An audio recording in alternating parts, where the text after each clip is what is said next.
Hello, welcome to my YouTube channel, Lifestyle with Sharon. Today I'm going to be showing you how to make some lovely drop scones.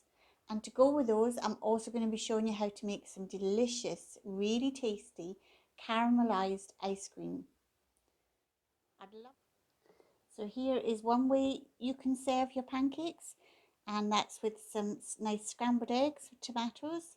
And if you wanted to, of course, you could have a rasher of bacon with it as well. So here you have your delicious ice cream, and I've just put a couple of bars of chocolate in there, and it is lovely. And there's another idea, very simple and delicious. Nice pancake with fresh cream, strawberries and some chocolate chips.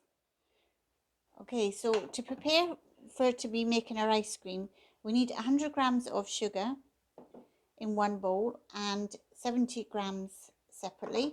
Then we want 2 eggs. I'm going to chop up some caramel chocolate into small pieces. You want a pinch of salt and a couple of bowls ready to separate your eggs. And we're going to have a jug to measure out 200 mils of cream.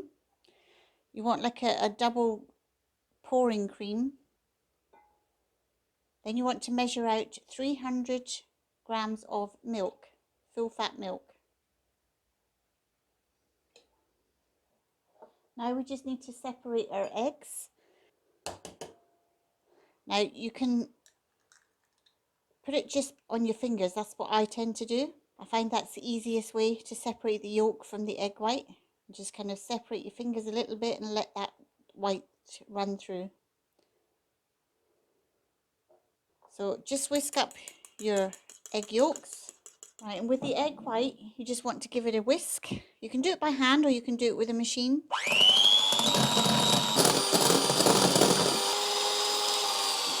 As you can see, they're nice and firm.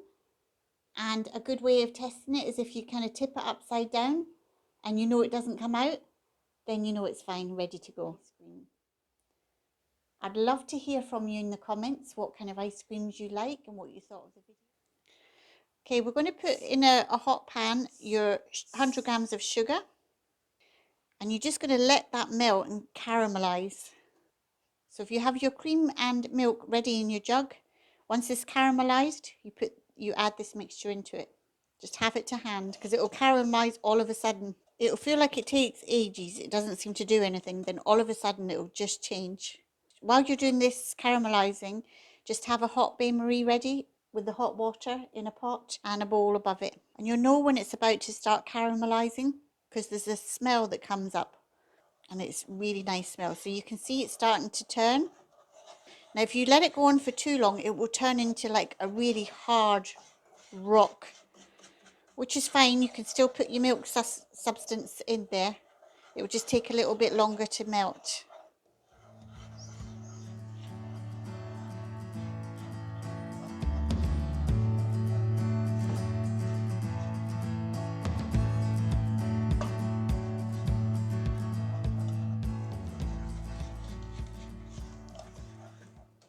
So when it gets to a stage where that sugar is just starting to caramelize, like this, that's when you need to put your milk and cream in. Don't let it get too caramelized, otherwise it will be very, very hard. About here.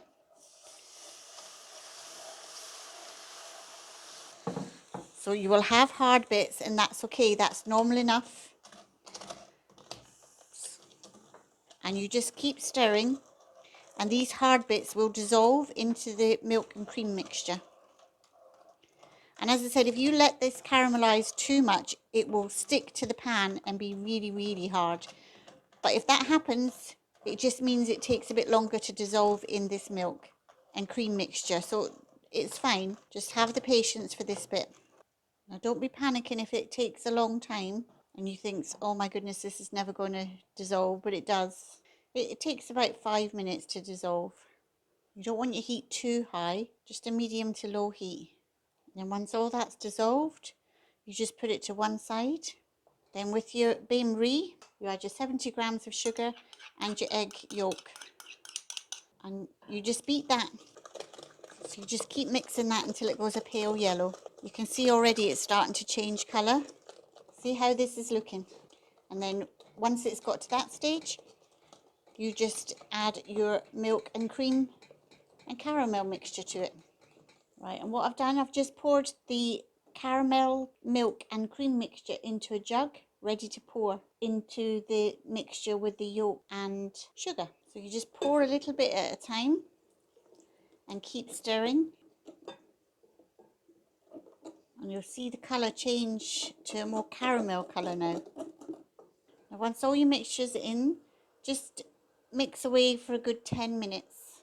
Okay, and then what you want to do is you want to have a cold bain-marie now. So you make this with a pot with freezing cold water, preferably ice is your best thing, so that you put your hot mixture onto this to let it cool down as quickly as possible.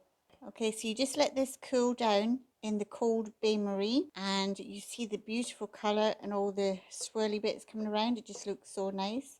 And after about 10 minutes, when you think it might be cooled, there's only one way to test it, and that's to dip clean finger in, of course, and give it a lick. And when you know that's cooled down, we do the next bit.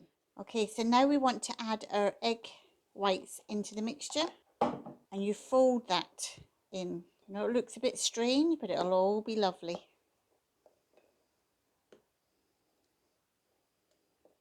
Okay, and then just give it a mix. And then you can maybe just give it a quick whisk. Now it's an optional extra, but I do love to put caramel chocolate pieces into it. You just get a caramel bar and chop it up into little bits. You could maybe even put chocolate chips in if you wanted. Now of course you can use an ice cream maker, but I just put it straight in the freezer. And I've got an old ice cream tub that I bought some ice cream from the shops, and that's what I'm using. I've actually put this in the freezer for a couple of hours to make sure it's nice and cold. I'm going to put the mixture into the tub, and then you're simply just going to put the lid on, and you put it in the freezer for about 6 hours, or just leave it overnight. And maybe every 2 hours just give it a bit of a mix with a fork. Okay, so we have 100 grams of self-raising flour, and you just put that into the sieve, along with between 15 and 25 grams of sugar. Now I've put 20 grams, depends how sweet you like it. And you just sieve this into a bowl. Then you want to just whisk up 1 egg, add that to the flour and sugar mixture, add half of your milk. Your original amount of milk is 150 ml. You want half of that in, and then you just give that a whisk around. This is such an easy recipe. It just takes 2 minutes to do. And then you just add the rest of the milk and give it a good whisk around. Just keep whisking till you get lots of lovely air bubbles. And you know then that's perfect to make the drop scones. Can you see all the lovely air bubbles? That's what you want. Right, you want your pan on a low to medium heat, and have your pan nice and hot. And you want a very small amount of butter. And you can get a bit of greaseproof paper to spread it around. And then you want a 3/4 cup, or you can just guess it, just put some on a ladle and pour it in. And just pour it in, and it'll naturally form a nice circle. And just leave that, and you'll see that after a little while the air bubbles will come up. So you can see as this is cooking now, how the little bubbles are forming. And then once they start to form, turn it over. There's so many different things you can do. With these, you can eat them on their own. They're delicious, just as they are. Or you can have it with scrambled egg, some bacon, or some ice cream, like we've made today. So I'll just do another one to show you. So again, we've still got some of that butter left. Just spread a little bit on the pan, about 1/3 of a cup. If you want, you can get the metal pancake rings if you wanted a perfect circle.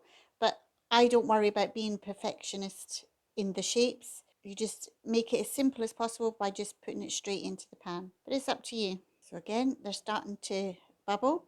You can just give it a quick flick just to make sure, and it's a lovely colour on the other side. So I'm going to turn it over. Look how delicious they are. So it really doesn't take long to cook. And if you just flip it a little bit, you can see what a lovely colour that is on the other side too.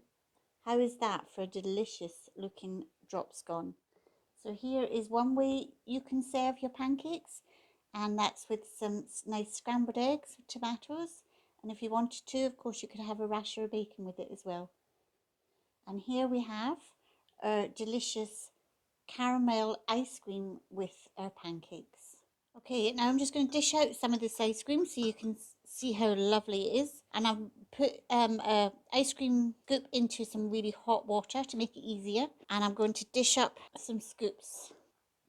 So here you have your delicious ice cream, and I've just put a couple of bars of chocolate in there, and it is lovely. And this ice cream is one of my favorites, and it really is delicious. Oh, the flavor in that is, oh, you have to try it. Let me know how you get on with yours and what other flavor ice creams you'd like me to show you in the future. Okay, so another idea with your pancake is you can just get some nice fresh whipping cream, and you can get some nice fresh strawberries or whichever piece of fruit you would like. Some nice kiwi, that would be nice too. And maybe some chocolate chips sprinkled on. And there's another idea, very simple and delicious. Nice pancake with fresh cream, strawberries and some chocolate chips. Thank you for watching the video today with Lifestyle with Sharon on how to make lovely drop scones and the delicious caramel ice cream. Hope you enjoyed it, and don't forget to subscribe to see more videos.